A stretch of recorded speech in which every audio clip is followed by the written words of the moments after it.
हर इंसान इस दुनिया का इस बात को लेकर परेशान रहता है कि भगवान उसकी पुकार नहीं सुनते। वो भगवान से लगातार प्रार्थना करता है, पूजा करता है, उनकी दुआ में कुछ मांगता है, पर भगवान उसकी प्रार्थना नहीं सुनते हैं। क्यों ऐसा होता है? दोस्तों, एक चीज़ तो है कि भगवान हमारी प्रार्थना सुनते हैं। आपको ऐसा लग रहा है कि वो नहीं सुनते। भगवान उस प्रार्थना का फल तभी देंगे जब आपके जीवन में वक्त आएगा। और दूसरा है कि कई लोग गलत तरीके से भी प्रार्थना करते हैं। जैसे मान के चलिए, कोई आदमी कोई दुआ किया या भगवान से प्रार्थना की कि मुझे 5 लाख रुपये की ज़रूरत है, 5 लाख प्रभु दे दो। भगवान से प्रार्थना करने के बाद वो मंदिर से बाहर निकला और सोच रहा है कि पता नहीं 5 लाख आएगा कि नहीं आएगा। सोच रहा है कि भगवान देंगे कि नहीं देंगे। वो शक करना शुरू कर रहा है। अच्छा, ये वो जानबूझकर नहीं कर रहा है, उसका जो मुन्ना है यानी मन है वही उससे ये करवा रहा है। और आप ब्रह्मांड को, कॉस्मिक एनर्जी को ये भेज रहे हैं कि इसके पास 5 लाख रुपया नहीं है, अगर मैं इसको 5 लाख नहीं दूंगा तो ये रोएगा, तो वो नहीं मिलता है।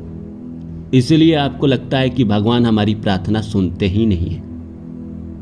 दूसरी चीज है कि जो मिलना है वो वक्त से पहले नहीं मिलेगा।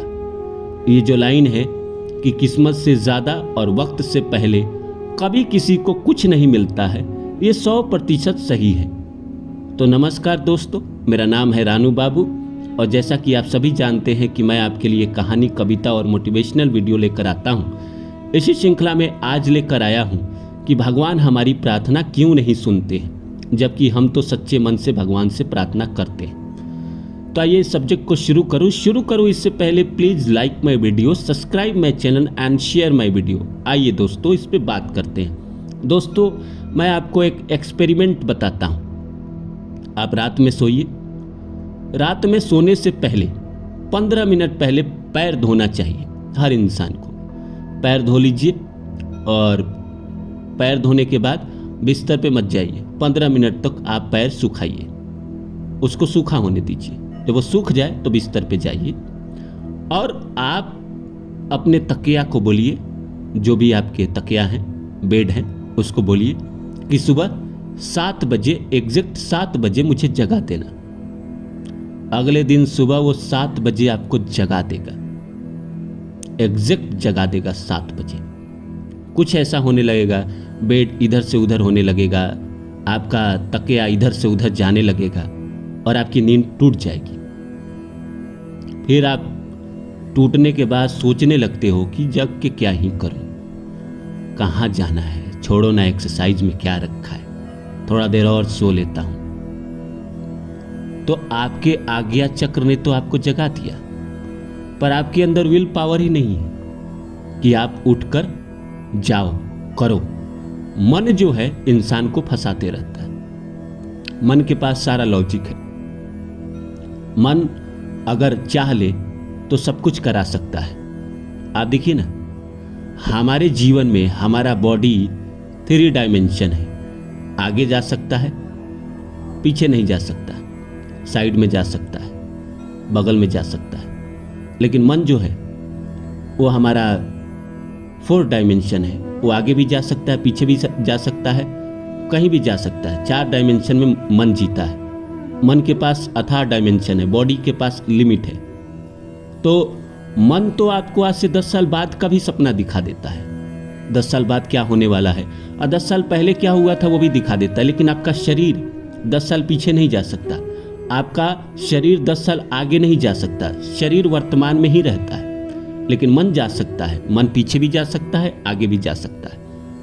आप जो 24 घंटे जो एनर्जी वाइब्रेट करते हैं मन और बॉडी के द्वारा और आसमान में भेजते हैं, वही आपके जीवन में फलित होता है।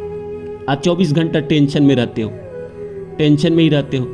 आप जिसके बारे में आप गलत सोचते हो, जैसे मान के चलिए आप अपने पत्नी के बारे में सोच रहे हो कि वो तो मुझसे प्यारे नहीं करती है, वो तो मुझे सम्मान ही नहीं देती है, वो ऐसा ही करने लगेगी क्योंकि आप ही उसको एनर्जी ऐसा भेज रहे हैं। आप अगर जिसके बारे में अच्छे सोच रखते हैं उस आदमी से आपको कभी प्रॉब्लम नहीं आती है। आप देखो ना, आप एक्सपेरिमेंट कर लेना। आप अगर चाहो तो आप ये देखना कि जो मोबाइल आपके हाथ में है और आप ये सोच रहे हो कि इस मोबाइल ने मेरा बहुत साथ दिया है, बहुत प्यार करता है, इतने साल हो गए आज तक कभी धोखा नहीं दिया, वो धोखा देगा भी नहीं। जितना उसका समय है चलने का उससे ज़्यादा चलेगा। कई लोग गाड़ी से भी बात करते हैं, कई लोग घर से बात करते हैं और वो उनको रिस्पॉन्स देता है, तो भगवान क्यों नहीं देते? जब आपका मोबाइल आपको रिस्पॉन्स देता है, आपका तकिया आपको रिस्पॉन्स दे रहा है, आपका भोजन आपको रिस्पॉन्स देता है। अगर आप भोजन बनाते समय भोजन को प्रणाम करके और ये कहे कि मैं आपको जा रहा हूँ क्रिएट करने, बनाने, आप अच्छा स्वाद हमें दीजिएगा, वो स्वाद अच्छा देंगे, फिर भगवान क्यों नहीं सुनते हैं? सोचिए, कहीं ना कहीं लोचा है प्रार्थना में। तुरंत आप मांगते तो हो कि मुझे ये दे दो, वो दे दो। जैसे कोई लड़की किसी को पसंद आई, आपने सोचा कि वो लड़की मिल जाती तो मेरी किस्मत संवर जाती, और तुरंत आप सोच रहे हो वो कहाँ मिलेगी, वो तो इतनी सुंदर है, उसके पास तो पक्का बॉयफ्रेंड होगा, वो तो पैसे वाली घर की है। अब आपने तुरंत 10 मिनट पहले सोचा कि मिल जाती तो किस्मत संवर जाता, तो ब्रह्मांड ने जैसे सोचना शुरू किया कि है इसको दे दिया जाए, वैसे ही दूसरा थॉट आपने भेज दिया, तो ब्रह्मांड रिजेक्ट कर देता है, पेंडिंग में डाल देता है कि नहीं। और आप अनजाने में ही सोच रहे हो, अनजाने में ही आप सोच रहे हो मेरी तो किस्मत खराब है, मेरा तो कोई काम नहीं होता है। तो कोई काम नहीं होगा क्योंकि आप लगातार एनर्जी भेज रहे हो। 24 घंटे आप भगवान से मांग रहे हो, बॉडी और मन के तल पे 24 घंटे जब आप पॉजिटिव रहने लगोगे, भगवान के लिए अच्छे अच्छे शब्द बोलने लगोगे, अपने जीवन में अच्छे अच्छे शब्दों का चयन करने लगोगे, तो आपके जीवन में अच्छा होना शुरू हो जाएगा और परमात्मा आपका सुनना शुरू कर देंगे। निगेटिविटी को छोड़ना पड़ेगा, क्योंकि आपको लग रहा है कि सिर्फ मंदिर जाकर हम भगवान से प्रार्थना कर रहे हैं तो हमारी वो नहीं सुन रहे। आप 24 घंटा आप चाय के दुकान पे चाय पीते हुए भी जो सोच रहे हैं वो भी प्रकृति रिस्पॉन्स दे रही है उस पर। प्रकृति समझे या ना समझे, आपके पितृ उसको सुन रहे हैं, आपके पितृ उसको रिस्पॉन्स दे रहे हैं। आपका 24 घंटे ऑडिट चल रहा है, आप जो सोच रहे हैं वही एनर्जी आपके वापस आ रही है। 5 साल पहले आपने जो सोचा था वो आज आपके जीवन में घटित हो रहा है, आज जो सोचेंगे वो 5 साल बाद आपके जीवन में घटित होगा। तो सबसे पहले अपने विचारों को देखना शुरू करिए, अपने थॉट को देखना शुरू करिए कि मैं सोच क्या रहा हूं। जब अपने सोच पे आप पकड़ बना लेंगे और अच्छी चीजें ही सोचेंगे, अगर आपको 5 लाख चाहिए तो सोचिए कि हाँ 5 लाख हमें चाहिए। ये मत सोचिए कि 5 लाख नहीं मिला तो 5 लाख कैसे मिलेगा, भगवान आपको देंगे।